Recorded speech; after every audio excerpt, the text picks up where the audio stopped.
Praise God. Kamusta po kayo? Yeah, praise God. Before we continue, let's declare Luke 4:18 to 19, no? Biyaya ni Lord, no? Tayo ay bagamat ay lumamig uli ang panahon, still gaya ng kaninang kinanta ng song, hindi tayo mapipigil magpuri kay Lord. Amen. Praise God. Palakpakan natin si Lord. Let's declare Luke 4:18 to 19. Ayan. Sige, let's declare. 1, 2, 3, go. The Spirit of the Lord is upon me because He has anointed me to preach the gospel to the poor. He has sent me to heal the brokenhearted, to preach deliverance to the captives and recovering of sight to the blind, to set at liberty them that are bruised, and to proclaim the acceptable year of the Lord. Amen. Our God is Jesus, the Anointed One. Palakpakan natin si Lord. And let's declare our J1 culture. Yan, handa na ba kayo? Deklara natin ating J1 culture. 1, 2, 3, go! I am a blessing. I am anointed. I am a deliverer. I am a good follower. I don't destroy, I build. I'm not seasonal. I appreciate everyone and everything. I'm part of something big. I'm in partnership with Christ and I am not extreme. Sa biyaya ni Lord, ikaw na yan. Amen. Palakpakan natin si Jesus. Yan. Batiin mo muna ang katabi mo. Sabi mo sa katabi mo, parang may bago sa'yo today. Anong bago sa'yo today? Parang kung yan ay babae, sabi mo, lalo kang gumaganda. Kung yan ay lalaki, lalo kang gumagwapo. Yan. Batiin mo muna yan. Tingnan mo, titigan mo, parang iba talaga. Iba talaga. Praise God. Nakakatuwa po ang ginagawa ni Lord sa atin. Amen. Tuloy-tuloy na kagaya ng napag-usapan natin last week, ang Lord ay gumagawa ng paraan sa buhay ng bawat isa. Amen. Hindi ko alam kung anong paraan ang pinagpe-pray mo, pero I believe gumagawa ng paraan si Lord sa'yo. Amen. Sabi mo kasi tabi mo, gumagawa ng paraan si Lord sa'yo. Gumagawa ng paraan si Lord sa'yo. Amen. Bago tayo magtuloy, we would like to congratulate si Kuya Dindoy at Joey. Congratulations sa inyong baby. We're happy, Praise God sa Safe CS. At pambihira yung baby nyo, parang ready na mag-preschool. Mulat na siya nakakatuwa ang Lord, healthy si baby. And also we would like to welcome our new friends. Hello po sa inyo. Kila Akila and Jaira. Yan. We're happy you guys are here and we welcome you here. Wala kaming ibang share sa inyo kundi yung nasa Bible lang at ang ating pag-uusapan lang ay si Jesus. Okay? Amen. Palakpakan natin si Lord. Amen. Praise God. And also, yesterday, nagsimula ang ating mentoring, shoutout sa mga andun kahapon, nakilala nyo inyong sarili. Praise God. Sabi mo sa katabi mo, uy, sama tayo next time. Baka baguhin natin ang araw kasi pag Sabado, practice sa music, Baguhin natin ang araw para marami makasama. And also, I would like to call the attention of our MGR graduates. Itutuloy po natin ang post-MGR, Okay? Ngayon na? Gusto nyo ngayon na? Diba, pag-usapan natin. Okay, sabi mo sa katabi mo, partner, wag mo akong i-istorbohin. Magagawin ang Lord sa buhay ko. Okay? Wag mo i-istorbohin yung katabi mo. Okay, praise God. Today we will continue our topic from last week. Anong topic natin last week? God will make a way. Nakakatuwa kapag left grouping, nag-uusap. Ano nga pinag-usapan natin nung linggo? Sabihin, nakaka-bless ang message si Pastor? Nakaka-bless, basta nakaka-bless. Yun. Basta nakaka-bless. Yan, we will continue our topic, God will make a way. Titigay mo yung katabi mo. Sigurado ako sa buhay ng katabi mo may ginawa ng paraan si Lord. Amen. Hindi ko alam kung ano yan. Baka si Lord gumagawa na ng daan. Bukas na. Amen. God will make a way part 2. Yan. The Bible is filled with evidence that God is a way maker. Sino naniniwala doon? That God is a way maker. He is indeed the way maker. Totoong gumagawa ng paraan ng Diyos.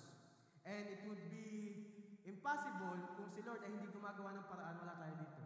Gumawa ng paraan si Lord, makarating tayo dito. Gumawa ng paraan si Lord para tayo makapagpuri sa kanila. Gumagawa ng paraan si Lord. At every time si Lord ay gumagawa ng paraan sa iyo.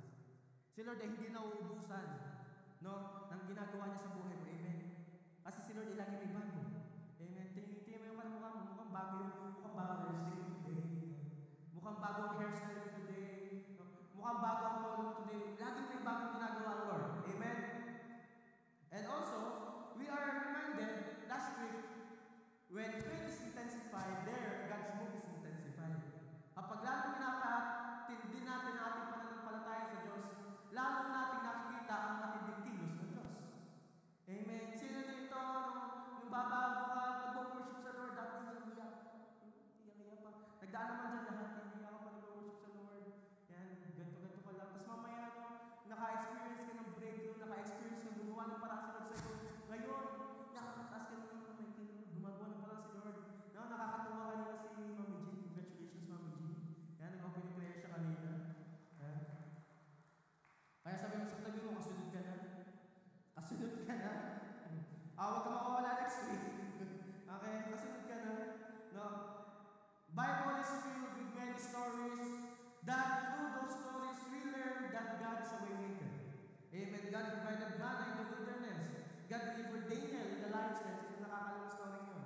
Niligtas ni Lord si Daniel sa mga layon. God took Joseph out of the pit. Nung tinapon si Joseph ng kanyang mga kapatid, no? Niligtas siya ni Lord. God was with the Hebrew boys in the burning furnace. Yung nakakalam doon ng story na merong 3 Hebrew boys na nilagay sa burning furnace. Tapos nung nakita nila, 4 pala sila doon. At isa ay si Lord. No? Sinasamahan sila ng Lord. Gumawa ng paraan si Lord upang yung 3 Hebrew boys ay hindi masunog. Pero hindi natapos doon ang Diyos. Si Lord pala hindi lang gumagawa ng paraan sa atin. Sinong alam yun? Na kapag si Lord ay gumagawa ng paraan sa iyo, hindi doon natatapos si Lord. Amen. When God did something in our lives, God is not yet done. Hindi natatapos ang desire ng Diyos sa kanyang mga anak. God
break you. Baka magulat ka sa nangyari sa kanila. This is what happened to Moses and his people. We've learned the Israelites, hindi lang sila Israelites. Tandaan natin, naalala natin, sila din ay nagiging reclamites. No? Nagreklamo sila. Sino dito mahilig pa rin magreklamo? Praise God, nakakuha natin si Lord. Praise God. I-congratulate mo katabi mo, hindi ka na reklamador. Hindi ka na reklamador. Praise God. Baka sa reklamites, diba? Israelites nag-reclamite sila. Puro sila reklamo sa buhay. Yung tipo, walang makain dito. Sino dito, pag umaga, pagkakagising mo, walang makain, buksan mo ang daming ulam. Lalo na yung mga lahat ng mga gawain, hindi ka gagaling mo siya. Pag wala pa naman na ulam, ay kadami, no? Sila ay naging reclamites. Pag sila ay may kinakaharap na sitwasyon. Reclamites, reklamador. Sino dito, God made a way in you, and yet, there are times na lumalabas sa bibig mo, parang napapareklamo ka din. No? Gumawa ng paraan si Lord, nagreklamo ka pa rin. Ang tamaan, tuloy tayo sa church. Tuloy tayo ng church. Tuloy tayo ng church. Ito ang nangyari kila Moses at saka sa mga Israelites. This what happened to Moses and his people. Moses and his people didn't reach the promised land. Yan ang nangyari. Diba, hinahihan yun ang daan para sa kanila. Nakaranas, nakita nila ang maraming signs and wonders and miracles ng Lord sa kanilang buhay. Na-experience pa nga nila ang mga great miracle when they were still in Egypt. Pero, si Moses and his people, hindi sila nakarating sa promised land. Baka sabihin, grabe naman, Pastor, pinatawag sila ng Lord, tapos hindi pala sila nakarating sa promised land. Kaya sabi ko sa inyo, huwag na kayo maglawi. Let's look here in Numbers 20 verse 10 to 12. Basahin natin. Let's open our Bible in the book of Numbers, chapter 20 verse 10 to 12. It says in verse 10, sabi dyan, then he and Aaron summoned the people to come and gather at the rock. Context. Ang tao dyan, nakalabas na sila, nakalabas na sila sa Red Sea. Ngayon, sabi ng mga tao na walang mainom dito. Magaling pa doon sa Egypt, may mainom. Gusto nila ng tubig. Gusto nila ng tubig. Uhaw sila, uhaw. Then he and Aaron summoned the people to come and gather at the rock. Listen, you rebels. Oh, rebels. He shouted, must we bring you water from this rock? Verse 11. Then Moses raised his hand and struck the rock twice with the staff. Sino dito? Shout out sa mga nanay. Sino dito kapag naiinis ka na, parang kumukuha ka ng patpat? Yun. Gumaganong ka. Yun. Oh. Tapos biglang may lumabas sa tubig. Then Moses raised his hand and struck the rock twice with the staff, and water gushed out. So the entire community and their livestock drank their fill. Nakainom sila. Nagkaroon ng tubig. Saan galing ang tubig? Sa bato. Okay? Verse 12. But the Lord said to Moses and Aaron, sinabi ni Lord kay Moses and Aaron, because you did not trust me enough to demonstrate my holiness to the people of Israel, you will not lead them into the land I am giving them. Or in other words, you will not be able to reach the promised land. Can we just close our eyes and let's bow our head? Let's pray for a bit. Father, Heart God, salamat, O Diyos, that you have gathered us here once again. Lord, salamat, Lord God, Lord, na ngayon pa lang nangungusap ka na sa bawat isa. And not just to the people here in the four corners of this building, but also, Lord, we pray also to those people on the other side of the screen. Holy Spirit, do the thing that only you can do. And Jesus, sit on the throne in our hearts, Panginoon. Dalangin namin that tonight, panibagong revelation mo, panibagong move mo, ang maranasan ng bawat isa. Be the one, Lord, to be lifted up, glorified, and magnified. This we pray in Jesus' name. Amen. Palakpakan natin si Lord. Malinaw ang story. No? Before sila makarating sa part na yan, umugong ang microphone. No? Bago sila makarating sa part na yan, madami silang dinaanan. Madami silang dinaan ng bayan, kasi pagkalabas ng Red Sea, iba't ibang bayan ang madadaanan. Ngayon, Ngayon, dumating, ilang beses sila nagreklamo uli bago makarating dyan. Ngayon, naging reclamites uli ang Israelites. Ang sabi ni Lord sa kanila, "But the Lord said to Moses and Aaron, because you did not trust me enough." May tiwala naman sila eh. May tiwala ang Israelites. Pero ang sabi sa verse, hindi enough. They have trusted the Lord, but it was not enough. Alam mo yun, nagtitiwala ka naman kay Lord, pero 50% lang. Yung nagtitiwala ka kay Lord na, Lord, alam ko ibibigay mo to, pero kapag hindi, okay lang. Alam niyo po, the things that we are experiencing now, the Lord is really testing our faith. Especially the things that we're hearing, no, sa news, and everything that is happening around. Kung malinaw sa'yo, if it's clear to you that you're a child of God, malaya kang makakahingi sa Diyos. Malaya kang makakalapit sa Panginoon. The Lord have torn the veil from top to bottom na nga para lahat tayo malaya makalapit sa presence si Lord. Sino dito sa car pa lang, ramdam mo ng presence si Lord? Sa bahay pa lang, kahit naglilinis ka, naghuhugas ka ng pinggan, tapos nagplay ka ng worship song, bigla ka napaiyak, grabe yung presence mo, Lord. Yun. Nagpiprito ka lang naman ng hotdog, bigla mong naranasan ng presence si Lord, grabe yung presence mo, Lord. Malaya na tayo nakakalapit sa presence si Lord. Why? Jesus have done His sacrifice at nakaranas tayo ng mercy sa Kanya. Pero during this time, hindi pa nangyayari yung sacrifice si Jesus sa cross. At during that time, okay, ang tao kapag sila ay nagkakasala, sila ay nagkakaroon ng something na nagagawa nila against God that didn't give God the glory. Sila ay hindi kagaya natin ngayon. Na tayo, lapit kay Lord, linis, okay, no? Pero tayo hindi repent-repeat ha, hindi tayo repent-repeat. Tayo ay repent and revive. Amen? Repent and revive tayo. During that time, every time that they have committed sin, kailangan ng offering, kailangan may dugong dumanak, no? And during that time, sabi ni Lord, hindi naman kayo nagtitiwala sa akin. May tiwala kayo pero hindi buo.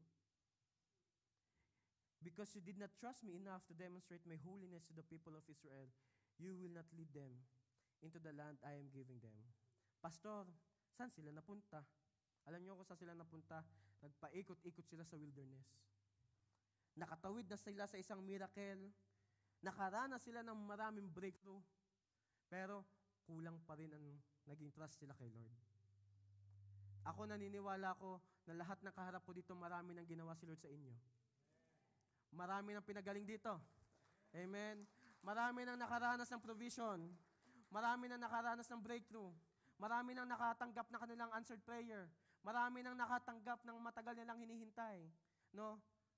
Ngayon ka pa ba hihinto? Ngayon ka pa ba mawawala ng tiwala sa Diyos? Baka isang taas mo na lang ng kamay, bigyan na ni Lord. Baka isang prayer mo na lang, no? We must put ourselves into the position na talaga ang tiwala natin kay Lord ay hindi 50%, hindi 75%, 100%. Amen.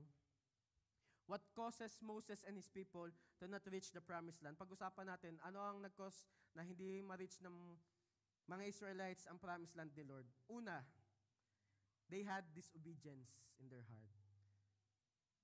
Nagkaroon ng disobedience sila Moses and his people, mostly ang mga Israelites. Nagkaroon sila ng disobedience. It is found in Numbers 14 verses 26 to 27. Sabi dito, "Then the Lord said to Moses and Aaron, how long must I put up with this wicked community?" Tindi. Sa isip ko, parang sinasabi ni Lord, hanggang kailan ko kayo papakitaan ng miracle para maniwala kayo?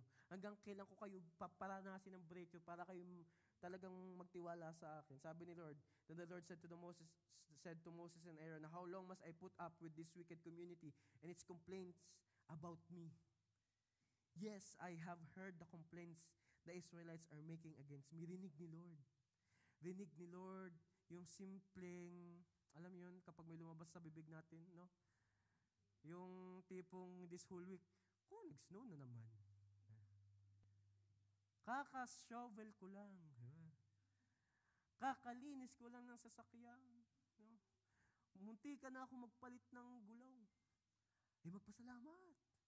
Magpasalamat. Ligtas nagdadrive. Malapit yung mic. Ano ba daw? Ayan, praise. Okay na? Okay, praise God. Okay. Ayun.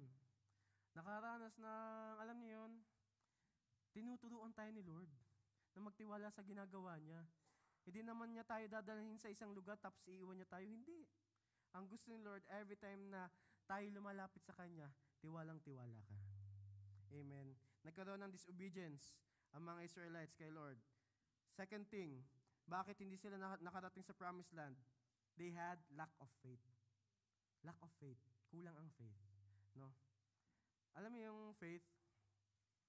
Meron ako naririnig na saying, sabi doon sa saying, fake it until you make it. Why not? Let's change it. Faith it until you make it. Ilaban mo sa pananampalataya. Bakit magkukulang ang pananampalataya? Nagawa na nga ni Lord noon. Nagawa na ng paraan ng Diyos noon. Bakit ka manghihina ngayon? Sabi sa Numbers 14 verse 2, sabi dito, their voices rose in a great chorus of protest against Moses and Aaron. If only we had died in Egypt, or even here in the wilderness, they complained.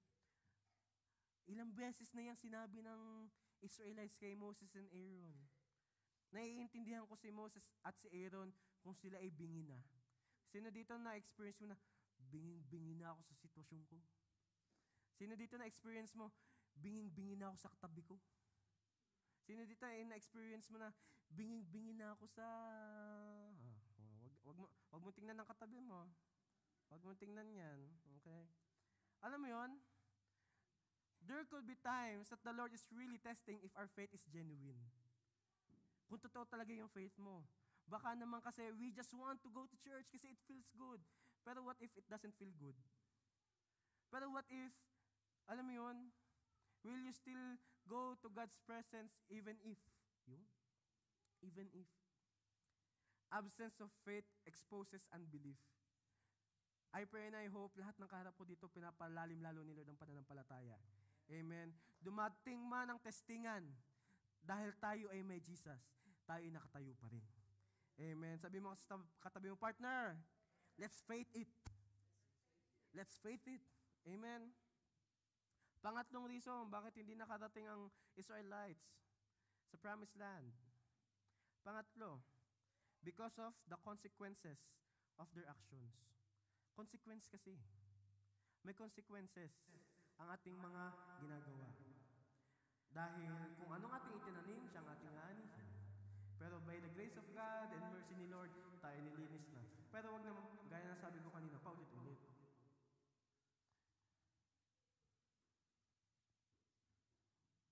Malabo po mata ko. Lapit ko po yung mic. Okay. Ayan, praise God. Okay na po. Ayan, thank you po. Praise sound. Yun. Kainin ko na lang po kaya ang mic.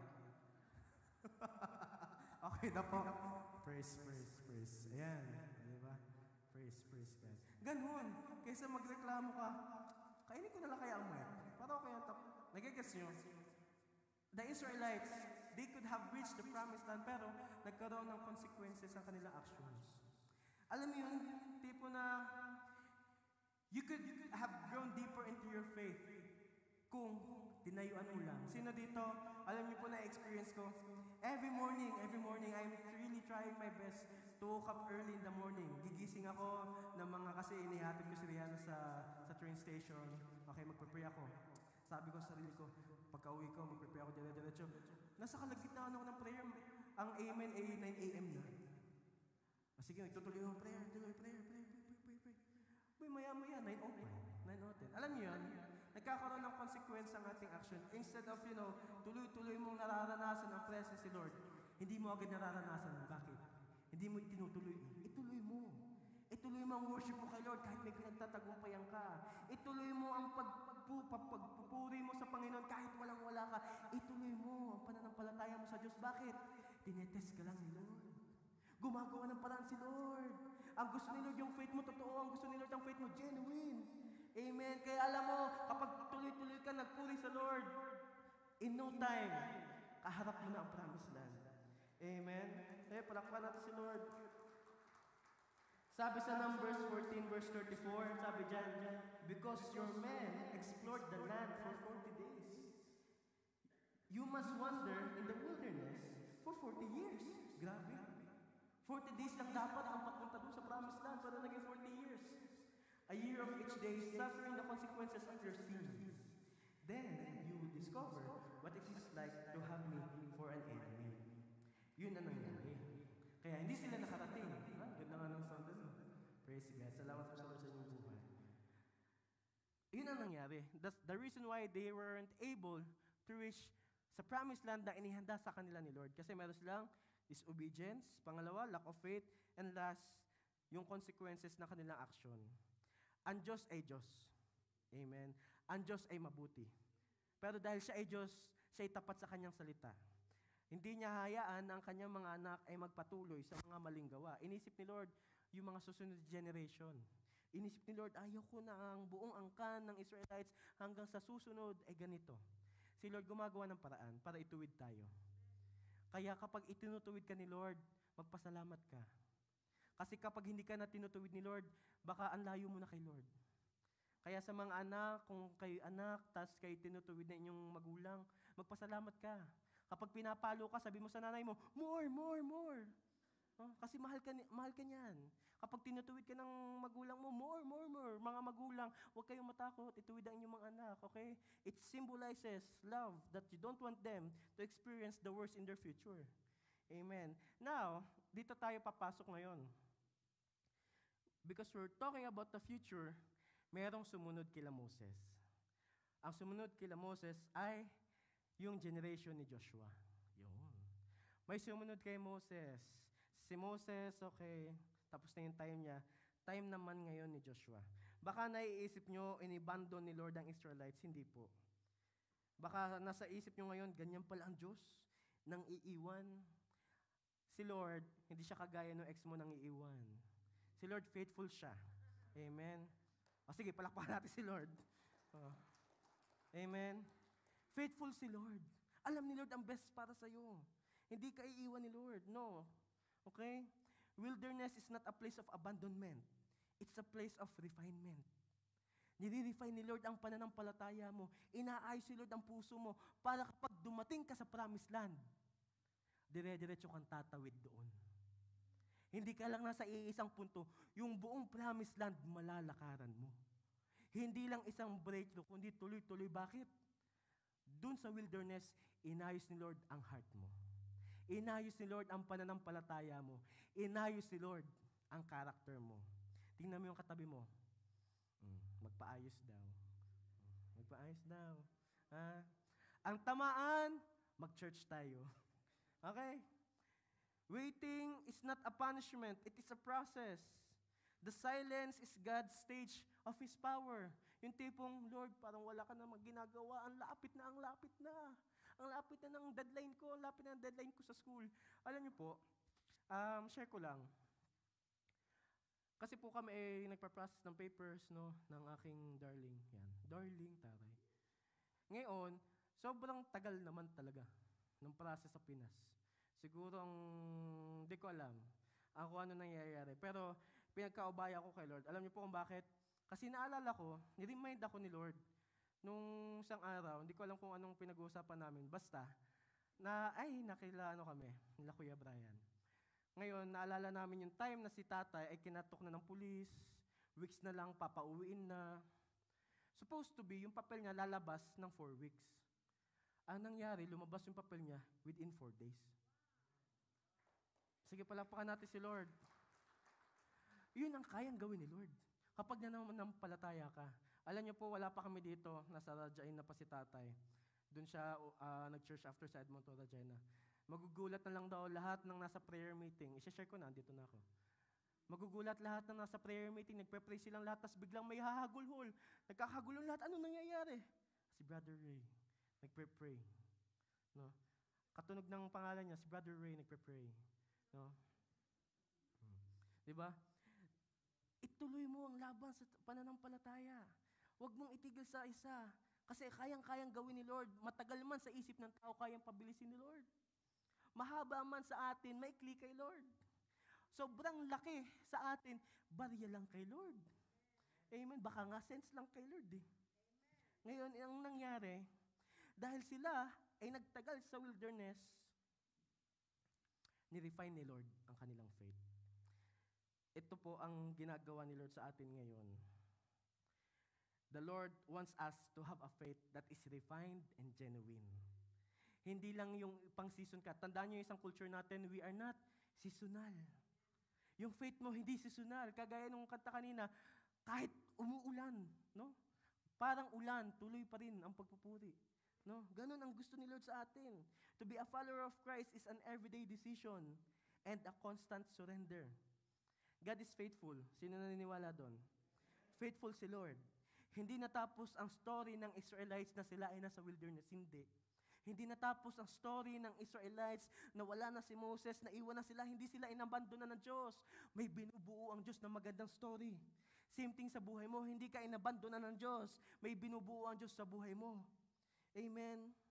Moses' time had passed and it's Joshua's time to lead God's people. Now, let's read Joshua chapter 3, verses 9 to 13.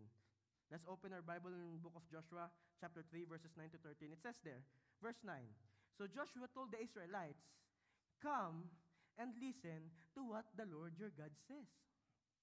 Sabi ni Joshua, parinig nga kayo, may sasabihin si Lord. Yun. Verse 10, Today, you will know that the living God is among you. Today, malalaman mo talaga, kasama mo si Lord. Ulitin ko, today malalaman mo talaga, kasama mo si Lord. Today, may impress talaga sa heart mo na kasama mo si Lord, that God is among you. Okay?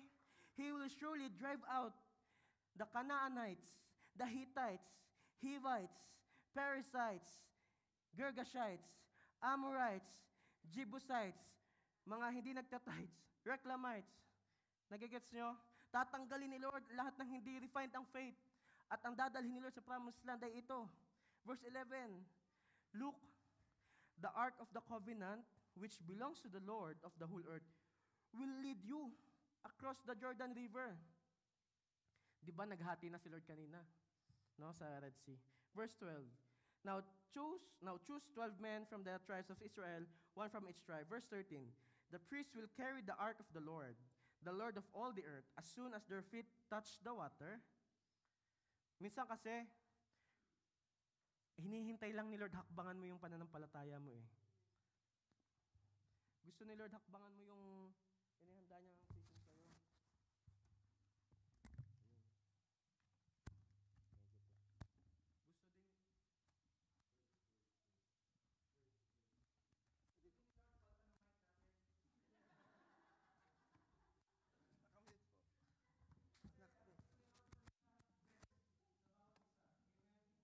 Praise. Ayun, praise God.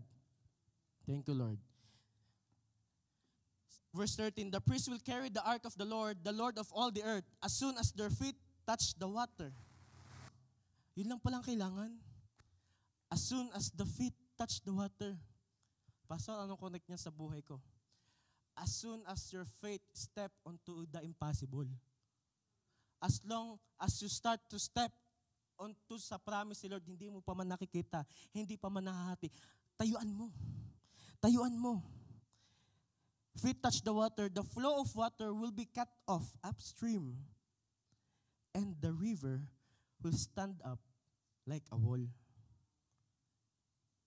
The river will stand up like a wall. Kasi, antindi, dun pa lang sa verse na will cut off upstream, ibig sabihin, kung anong source ng problema mo, puputulin ni Lord. Kung anong source ng mga pinagtatagumpayan mo, dun magsisimula si Lord, hindi sa bagay na nasa harapan mo, yung root cause.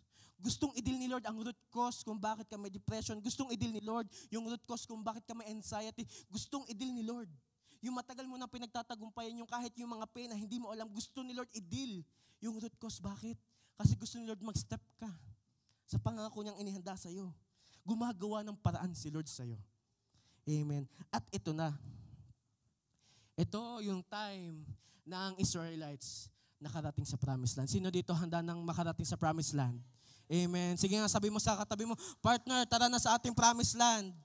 Tara na sa ating promised land. Okay, if you're writing down notes, write this down. God uses dry ground to create a way. God uses dry ground to create a way. Gumagamit si Lord ng tuyo para makarating ka sa gusto ni Lord sa'yo. Ano ba yung tuyo? Eh di yung wala. Eh di yung hindi mo sanay. No? In Joshua 3 verse 17, sabi dyan, Joshua 3 verse 17, meanwhile the priests who were carrying the ark of the Lord's covenant stood on dry ground. They stood on dry ground in the middle of the riverbed. As the people passed by, they waited there until the whole nation of Israel had crossed the Jordan on dry ground. Alam niyo po, if there are times na yung faith natin tinetest dahil may kulang. If there will come a time na yung faith natin itetest dahil meron na tayong deadline. Kung darating yung time na itetest yung faith natin kasi may sakit, meron tayong pinagtatagumpayan. Alam nyo, tayuan nyo yan. Tayuan nyo. Tapakan nyo. Alam nyo po, every time that prayer works, that's why we declare the full armor of God, the gospel shoes of peace. Kasi gusto kong i-impress sa bawat isa, yung problema mo, kaya mong tapakan. Gusto kong i-impress sa bawat isa na yung problema, nasa paanan mo. Hindi nasa harapan mo, nasa paanan mo. Kaya mong tapakan yan, kaya mong yurakan ang gawa ng enemy sa buhay mo. Amen? And because of the dry ground, yan ang ginagamit ni Lord para makarating ka sa promised land niya sa'yo. Dahil may tagtuyot, may pagbubukalin si Lord. Pasalamat tayo sa Lord kapag may problem. Kasi kung walang problem, hindi increase si Lord ang ating faith. At kung hindi increase si Lord ang ating faith, hindi natin ma-experience yung blessings na nihanda niya sa atin. Kapag more problem, more pagpapala. Pasalamat sa Lord. Pasalamat sa Lord. Huwag kang umaya. Faith it until you make it. Amen. It's not always rainbows and sunshine. May battle talaga. May battle talaga. Battle is real. Struggle is real. But it's God. But also God. God is also real. May kailangang mapagtagumpayan. May kailangang tuloy-tuloy na ipaubaya sa Diyos. And because of that, yung dry ground mo, pasalamat ka dyan. Kasi kung wala yung chapter na yan sa buhay mo, hindi ka makaka-experience ng upgraded na faith. Kung wala yung dry ground sa buhay mo, hindi ka magiging thankful kay Lord. Kasi sometimes, especially sa generation now, yung mga natatanggap nila, they are taking things for granted. Especially now, no? Who among of you believes na yung mga baby ngayon, yung mga bata ngayon, hindi sila sanay sa buhay na walang cellphone? Hindi sila sanay. Pakitaan mo sila ng telephone na dinadaya, baka sabihin lang, ano yan? Kasi hindi sila sanay. Tayo, blessed tayo sa generation natin. Sa generation natin, why? Kasi inalaw tayo ni Lord na makaranas ng, alam niyo yun, sino dito nakakarinig ka ng mga kwento sa nanay mo? Alam mo, nung kami, yung school namin, dumpa sa patatlong ilog. Sino dito nakakarinig ng mga ganong kwento? Alam mo, nung panahon namin, alam niyo kapag nagkwento na ng ganyan sa inyo, magulang niyo, o sino man, magpasalamat kayo sa Lord sa kanyang buhay. Bakit? Tinataas si Lord ang faith mo through that person. Kasi ang gusto ni Lord iparealize sa'yo, great challenges that person had overcome. Same thing din. Kayang-kaya mo na i-overcome yung mga challenges na ibibigay sa'yo. Amen. Kaya magpasalamat tayo sa dry ground. Amen. Number 2, God's way, God's presence. Joshua 3 verse 10. Joshua 3 verse 10, sabi dyan, today, you will know that the living God is among you. Wow. He will surely drive out the Canaanites, Hittites, Hivites, Perizzites, Girgashites, Amorites, Jebusites ahead of you. Alam niyo po, here in a journey with Christ, no, sa ating journey, no, sa ating buhay, most of the time, minsan nahihirapan tayong marinig ang gustong sabihin ni Lord sa atin kasi nakaprep na sa isip natin ang gusto natin marinig. Alam mo yun? Example, yung in-order mo sa drive-thru, sabi mo no pickles, no onions. Nakaready na sa isip mo yung tatanggapin mo. Nakaready na. Tapos pag abot sa'yo sa drive-thru, ang pickles 4. Ang onions, buong onion. Hindi mo matanggap kasi ang niready mo sa isip mo, walang pickles, walang onion. Ngayon, nagpunta ka doon sa loob. Imbis na nasa drive-thru pa, nasa drive-thru ka, ready ka na umalis, hindi, nag-park ka pa talaga. Pinaglaban mo, no, my order is this one. Where's your manager? Wow. Diba? Same thing sa ating faith. Madalas, the Lord wants us to be bendable. It doesn't mean na yun ang pinag-pray mo, yun ang best para sa'yo. Sometimes, pinapatindi ni Lord yung best niya para sa'yo, para yung faith mo din, pinapatindi din ni Lord. Paglawak ng pagbuhos, paglawak ng pagtanggap. Kasi kung kaya mo lang tanggapin, kasing laki nito, yan na ang matatanggap mo. Pero kung ang kaya mo tanggapin, nasa inyo, dalhin po natin every Sunday. Yung ating malaking offering box.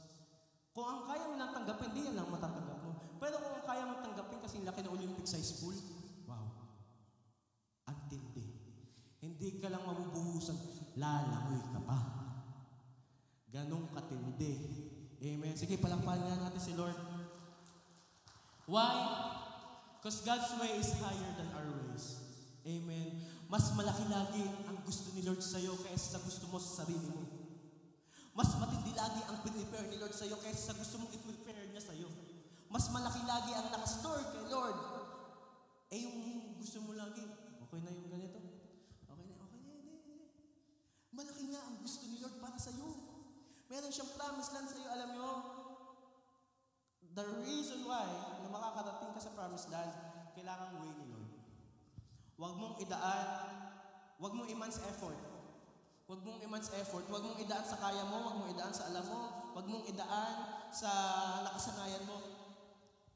Idaan mo sa way ni Lord. Why?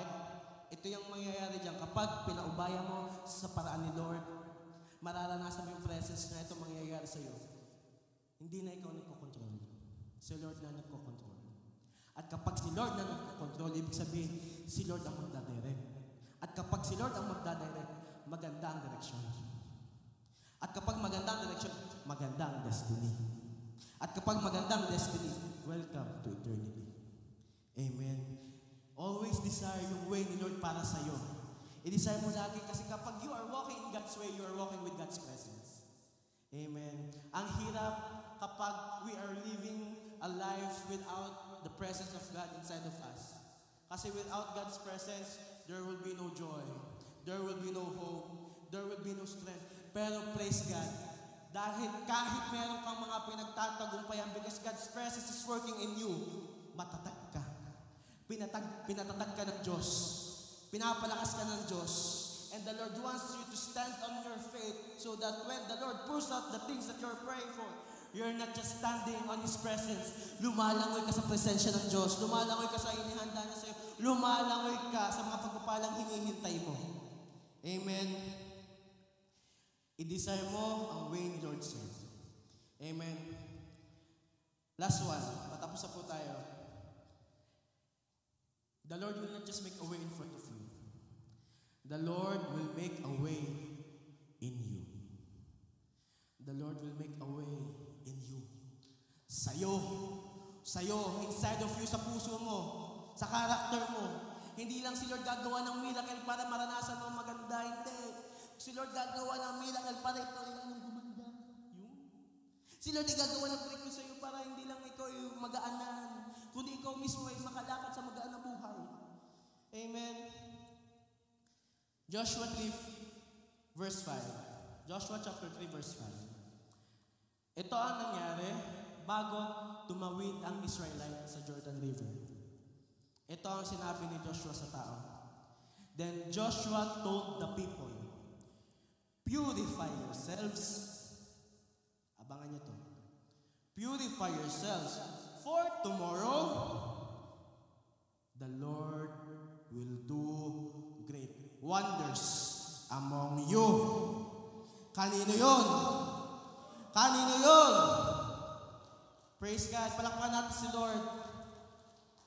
Makakarating tayo doon sa great wonders among you kung mapapansin natin yung nasa unang part. Purify yourselves. Sa other translation, consecrate yourselves. Anong ibig sabihin ng consecration? Making yourself holy. Ang Diyos ay banal. At dahil ang Diyos ay banal, ang gusto ni Lord, kapag ikay lumalapit sa Kanyang presensya, ikaw ay kamukha niya. Tingnan mo yung katabi mo, kamukha ba yan ni Lord? Amen. Kamukha yan ni Lord. Amen. Huwag mo nang patukan. Kamukha yan ni Lord. Amen. Huwag mo lang i-desire na baguhin ng Diyos ang sitwasyon mo. Ulitin ko. Huwag mo lang i-desire na baguhin ng Diyos ang sitwasyon mo. I-desire mo din na baguhin ka ng Diyos. Amen. Mahirap kasi, sunod-sunod ang breakthrough, sunod-sunod ang magaganda nangyayari. Ikaw, uulit at uulit kung hindi nagbago ang puso. Uulit at uulit sa wilderness kung hindi nabago ang puso. Babalik at babalik sa wilderness kung walang nangyaring pagbabago. Kaya I'll tell you this, i-desire mo din na baguhin ka ni Lord. Amen. Can I ask for the worship team? Sabi ko sa inyo, patapos na ako. Alam niyo po, like what the verse have said there, purify yourselves. For tomorrow, kailan daw? Tomorrow. May bukas yung sitwasyon mo. May gagawin si Lord. Amen. I-desire mo lang na patuloy kang baguhin ni Lord. Kasi if we are in that situation, na ang prayer lang natin, Lord, baguhin mo sitwasyon ko, uulit lang. Kapag hindi nabago ang root cause. Uulit lang kapag hindi nabago ang pinagmulan. Kaya nga dinil ni Lord si Moses para pag sa generation na nila Joshua, sure na dadating sila sa promised land. Ayaw ni Lord na hindi ka makarating sa promised land, kaya dinidil ni Lord ang root cause sa puso mo. Dinidil ni Lord ang gusto niyang ayusin sa'yo. Bakit? Gusto ni Lord makarating ka sa promised land niya sa'yo. Gusto ni Lord makarating ka sa inihanda niya sa'yo. Gusto ni Lord na ma-experience mo yung best niya para sa'yo. Bakit? Ang Diyos ay mabuti. Ang Diyos ay mabuti. At dahil ang Diyos ay mabuti, hindi ka niya iiwan kung nasan ka. Dinala ka ni Lord dito, hindi papayag si Lord na bumalik ka sa wilderness. Dinala ka na ni Lord sa madaming tagumpay sa buhay mo. Ayaw niya na. Nabalikan mo uli yung mga pangit na naranasan mo. Ayaw niya na. God already saved you in such certain things for you to walk forward, not backward. Ang gusto ni Lord, ang pananampalataya mo ay pa-forward, hindi backward. And because of that, dahil ang pinupurify ka ni Lord, kinoconsecrate ka ng Diyos, I'll tell you this, the Lord will do great wonders among you. The Lord will do great wonders among you. Ulitin ko, the Lord will do great wonders among you. J1 people, J1 Sherwood Park, the Lord will do great wonders among you. Gagawa ng magandang bagay ang Diyos sa'yo. Gagawa ng paraan ng Diyos sa'yo. Gagawa ng hindi lang daan, kundi ang Lord ay kikilos din, hindi lang sa sitwasyon mo, kundi sa puso mo. God is not just concerned about your breakthrough. He is more concerned in your breaking. Concerned si Lord kapag meron kang hidden Christ, meron ka ng matagal na pinagtatagumpay ng gusto ni Lord, mapagtagumpayan mo talaga yan. Bakit? Kasi ang desire ni Lord para sa'yo ma-experience mo yung promise niya sa'yo. Ayaw ni Lord na nag-dwell ka sa pangit. Ang gusto ni Lord, mag-dwell ka sa best niya para sa'yo. Ayaw ni Lord na paulit-ulit mong nararanasan ang ayaw mo. Ang gusto ni Lord ay maranasan mo yung inihanda niya sa'yo. Kaya ang gustong idil ni Lord ngayon ay hindi yung nasa harapan mo. Ang gustong idil ni Lord ngayon ay yung nasa loob mo. Because God will not just make a way in front of you, He will also make a way inside of you. God is not just taking them to the promised land, but God is making them ready to inherit the promised land. May tanong po ako sa inyo. Sino dito gusto mo nang lumaya sa pangit na nararanasan mo? Sino dito gusto mo nang mag-breakthrough? Na ayaw mo nang maulit as in breakthrough? No turning back sa mga pangit na sitwasyon. No turning back sa mga bagay na ayaw mo nang maranasan. Sino dito gusto mo na this time magbago talaga yung sitwasyon mo? Sino dito gusto mo talaga that inside of you, kilusin ka, Lord? Let me tell you this, that will only happen kapag si Lord, He made a way inside of you. Not in front of you, not to the beside you, not to the things that you are struggling with, but inside of you. Church, J1 Sherwood Park, I believe,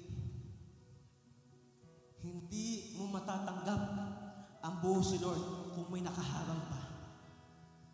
Gusto ni Lord tanggalin yung nakaharang para kapag binuhos niya, hindi lang buhos ang mararanasan mo, langoy. Langoy. Langoy. Langoy ang gusto ni Lord maranasan mo. Sino dito handa na? Baguhin, putulin ni Lord ang cycle. Sino dito handa na? It's time na i-break ni Lord ang loop. It's time that the Lord wants you to stop trying on the same battles over and over again. May paalala si Lord sa atin ngayon. Anak, tinapos ko ng laban sa cross of Calvary. Whatever it is na nandiyan pa sa puso mo, na nagpapabigat pa rin, today is the day I am making a way inside of you. Whatever it is na nagpapabigat sa'yo, na nagpapahinto sa'yo for you to continue on this journey that I have prepared for you, today is the day. The Lord will do great wonders among you. Let's all stand up.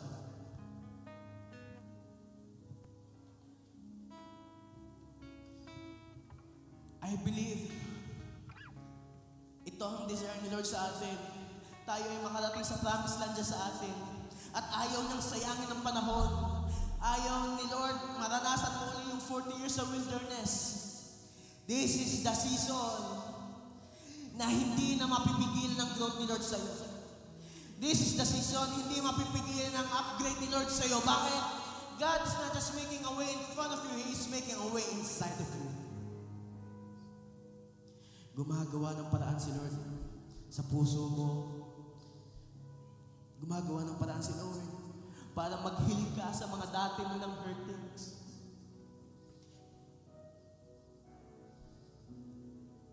Kung kinakausap ka na ngayon ni Lord, let me tell you this. Kung may nararamdaman ka ng gumagaan, let me tell you this. God is making a way inside of you. Gumagawa na siya ng daan sa puso mo.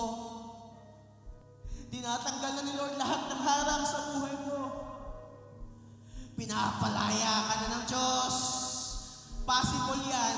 Possible yan. Possible yan. Before we worship God, can we just put our right hand on top of our heart and just say this prayer after me? Sabihin natin, Lord Jesus, forgive me in all of my sins and shortcomings against you. Lord, today I decide for you to enter in my heart, be my Lord and Savior. And starting today, write my name in the book of life there in heaven and never be erased until your day comes. Sige, ako na po magpapray. Lord, I dedicate these people to you. Lord, I pray and I'm excited to see that, Lord, upon your J1 family, upon your anointed fam, tapos na ang loop. Tapos na ang paulit-ulit na sitwasyon. Yung naranasan na namin dati, pinapalaya mo na kami. Because, Lord, pinapaayos namin sa iyo ang puso namin ngayon. Lord, ayusin mo ang puso namin ngayon. Be the one who's working inside of us. Be the one to make a way inside of us. Lord, we just surrender everything to you now. Lord, lahat na nagpapabigat, lahat na nag-focus, oh God, for us to stop, oh God, wherever we are right now. We surrender it to you. And Lord, we want to be like Joshua na makarating sa promised land kayo, oh God, Lord. Move in our hearts now. Move in our hearts now. Move in our hearts now, Holy Spirit. May ginagawa si Lord May ginagawa si Lord sa puso mo ngayon. Binubuo ka ngayon ni Lord. Binubuo ka ni Lord. Binubuo ka ni Lord. God is working inside of you. God is making a way inside of you. Oh, thank you, Jesus. Thank you, Father. Thank you, Holy Spirit. Ito na ang promised land. Tatawid ka na. Tatawid ka na. Tatawid ka na. Can you just worship the Lord? Napakabuti mo, aming Diyos Ama. Ang iyong liglay, luwalhati Gumagawa ng paraan si Lord sa puso mo. Gumagawa ng paraan si Lord sa'yo. napakabuti mo, di ka nagbabago.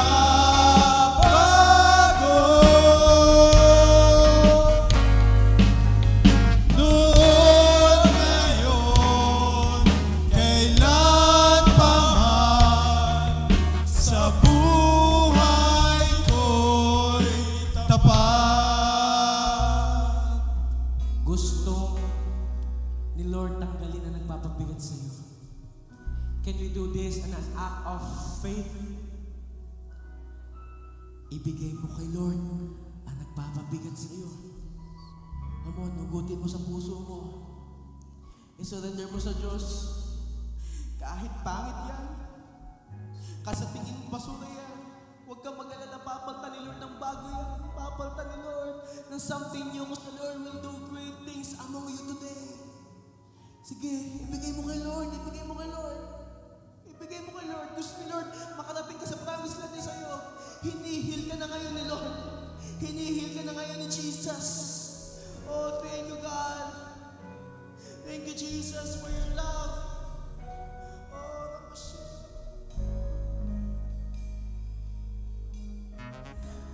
Kung nasuko mo na ngayon, may binibigay si Lord sa'yo. May binibigay si Lord ngayon na bagong puso, mas mataas na faith. No more fear, only faith. No more doubt, only faith. Receive it now. Receive it now. Receive it now. God is making a way inside of you. Gumagawa na ng paraan ng Diyos sa'yo. Hindi lang sa sitwasyon mo, kundi sa puso mo. Pinapalaya ka ng Diyos. Come on, for the last time, let's worship the Lord. Oh, thank you, God. Thank you, Jesus.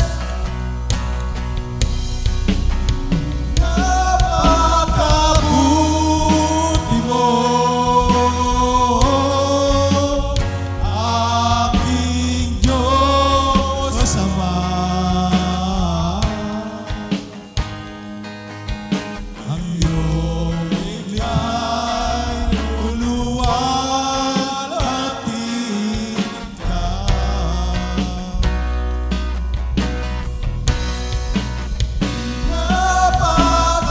Napakabuti mo, di ka nagbabago.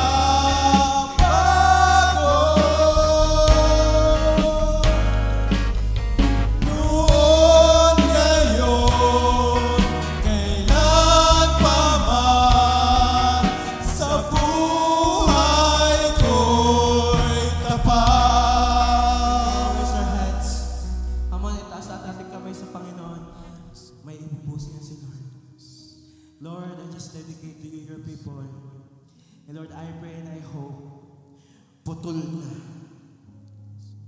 Whom the sun sets free is free indeed. And Lord, salamat that Lord, upon your family, upon your anointed family, kami, Panginoon o God, ay lalakad sa iyong promised land. Thank you, Lord. Be the one, Lord, to be lifted up, glorified and magnified, Lord, sa buhay ng bawat isa. Ito ang aming samot dalangin. In Jesus' name. Amen. Amen. Palakpan natin si Lord.